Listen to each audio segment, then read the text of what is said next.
अस्सलाम वालेकुम friends, welcome back to Top Smarties drama serial सिर्फ तुम। यहाँ पर जिंदगी सारा के साथ भी एक खेल खेल गई। सारा की शादी अपने ही कज़न से हुई, जिसकी मंगनी की अंगूठी सारा पहले ही वापस कर चुकी थी और शादी से इनकार कर चुकी थी। मर्द की गैरत ये बात तो बिल्कुल बर्दाश्त नहीं कर सकती कि उसी लड़की से दोबारा शादी करे जो उसकी मंगनी की अंगूठी भी वापस कर जाए और शादी से भी इनकार कर दे। लेकिन हाला की बेटी थी, हाला ने आके जब हाथ जोड़े तो शादी करनी पड़ी। पता नहीं माँ बाप ये बात कब समझेंगे कि जब हम ऐसे किसी को अपनी बेटी देते हैं तो अगला उसका क्या हाल करेगा। इतनी कौन सी नौबत आगे के हाथ जोड़कर बेटी देनी पड़े, तो फिर यही हाल होता है जो सारा का हुआ। सारा का हस्बैंड उसके साथ बहुत बुरा बिहेव करता था, उसको टॉर्चर करता था, उस चीज़ का गुस्सा निकालता था उस पर जो उसने शादी से इनकार किया। कोई भी अज़दवाजी ताल्लुक नहीं बन सका इनमें। सारा को देखते ही उसको गुस्सा आ जाता था, उसकी अना जाग जाती थी और उसको मारता पीटता और उस पर तशद्दुद करता और आखिर एक दिन सारा को छोड़ ही दिया। इस तरीके से सारा की जिंदगी हनान के नाम पर बर्बाद हो गई। हनान अबीर से शिकवा कर रहे होते हैं कि आप रात को सो गई, मैंने आपसे कहा था कि दादों की बात सुन के आ रहा हूँ। तो क्या जवाब देती है अबीर कि मैं सारा दिन काम करके थक गई, इस वजह से सो गई। तो हनान आगे से कहते हैं बहुत अच्छा सरप्राइज़ दिया मुझे आपने। तो क्या कहती है अबीर कि आपसे अच्छा सरप्राइज़ तो नहीं दे सकी, आपका सरप्राइज़ तो फिर भी नंबर 1 पे ही रहा। आपको सारा का आना बुरा लगा, मैं नहीं जानता था कि वो आ रही है। अबीर नहीं, मुझे क्यों बुरा लगेगा, आपकी दोस्त है, आपको विश करने आ सकती है।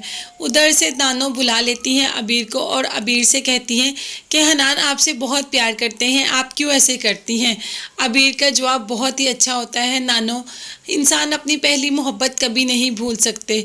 मुझे भी ये गुमान हुआ था कि हनान मुझसे मोहब्बत करते हैं, लेकिन नहीं, हनान अभी भी सारा को ही चाहते हैं। थोड़ा परेशान हो जाती है, लेकिन यहाँ हमज़ा अपने मकसद में ज़रूर कामयाब हो रहा है। हमज़ा ने सारा और हनान की एक मुलाकात फ़िक्स करवा ही दी, चाहे किसी तरीके से भी चालें चल के, लेकिन जा रही है सारा हनान से मिलने। फाइनली सारा हनान से मिलने तो चली गई, अब क्या बात करेगी हनान के साथ। हनान भी उसी का इंतज़ार कर रहा होता है, हनान को भी उससे बहुत सी बातें करनी है। तो आ जाती है सारा हनान से कहती है कि आपकी वाइफ बिल्कुल आपके साथ मैच नहीं करती, वो और तरीके की हैं, आप और तरीके के हैं, आपको उनसे अलहदा हो जाना चाहिए। और क्या आप अभी भी मेरे से मोहब्बत करते हैं। कुछ देर चुप करके सारा की बात सुनता है और बाद में कहता है अबीर बिल्कुल भी ऐसी नहीं है, मैं अपनी ज़िंदगी में बहुत खुश हूँ, मैं अपनी शादीशुदा ज़िंदगी को आगे बढ़ाना चाहता हूँ, तुम भी अपनी शादीशुदा ज़िंदगी को आगे बढ़ाओ।